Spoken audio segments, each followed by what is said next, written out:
We have Mr. P.K.D. Nambiar, a BJP sympathizer, joining us for more on this. Mr. Nambiar, thank you, sir, for being with us. So as I was pointing out, the Prime Minister taking a lot of flack in April, May for his handling of the pandemic. Now when things are looking much better, should he get most of the credit as well?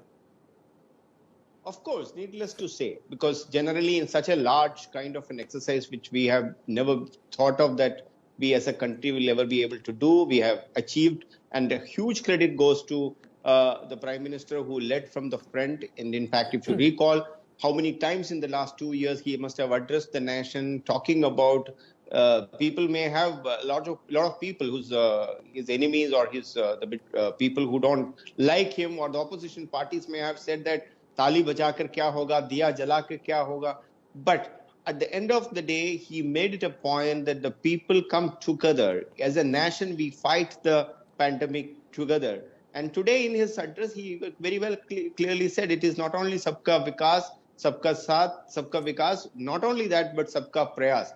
So he did not take the credit only on him, but he gave the credit to the whole country and the entire countrymen. That it is because of all of you are together it could achieve. Mr. Nambiar, I was discussing this with Ms. Kalyani Shankar, a senior journalist, in the last bulletin, and she said that the Prime Minister should have given some credit to the chief ministers as well.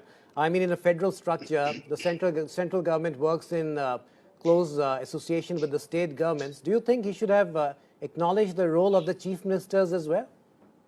I believe that when he talks about the Team India, the very concept of Team India had given by him, he always believed, he was a chief minister earlier, and I think in a federal structure, every state and the chief ministers do play a major role.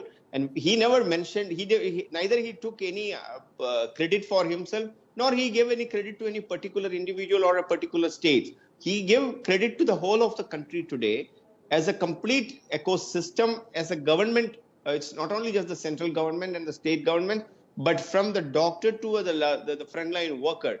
If you listen to his speech very carefully, he was never taking even 1 minute for himself credit on this. I think the credit goes to everybody. But in the meantime, the people who have been criticizing the entire move of this particular move should also be criticizing that it will take 15 years for India to vaccinate the whole of Indians. Those kind of people should apologizing to the country today that yes, we were wrong. Sir, accepting that gracefully will be the right thing. When we think of a big crisis that the country has been confronted with, immediately 1991 comes to mind when Dr. Manmohan Singh resurrected the Indian economy with some breathtaking budgets. Now, who do you think was faced with a bigger challenge? Manmohan Singh in 1991, P.V. Narasimha Rao, Manmohan Singh combined in 1991, or do you think Prime Minister Narendra Modi in 2021? So let me tell you, according to me, because whatever little economics I understand, the economics is a dynamic stuff. You can never compare the older time or the 70s or 70s with 80s or 80s with 90s. So as with the 90s with the 2021, technologically the whole human race have evolved. The overall the economic perception about the world, in India as a country, from a developing country becoming much more faster, becoming a developed country, that kind of a status is changing. So as you remember, I mean, even when you were introducing in the initial comment, you were talking about the major economy.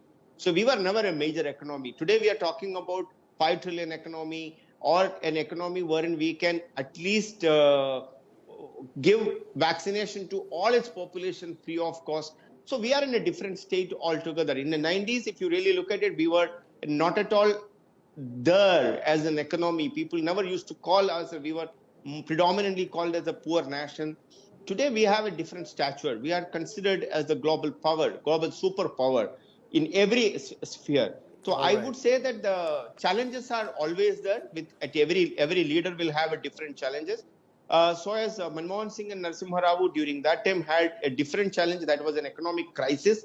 Today we are not in a crisis. Even despite the pandemic and etc., we never went through that crisis. We never heard people are dying on the street because of the food. We were in a big crisis only 6-7 months ago. That's why I feel that it's been a remarkable turnaround, it must be said.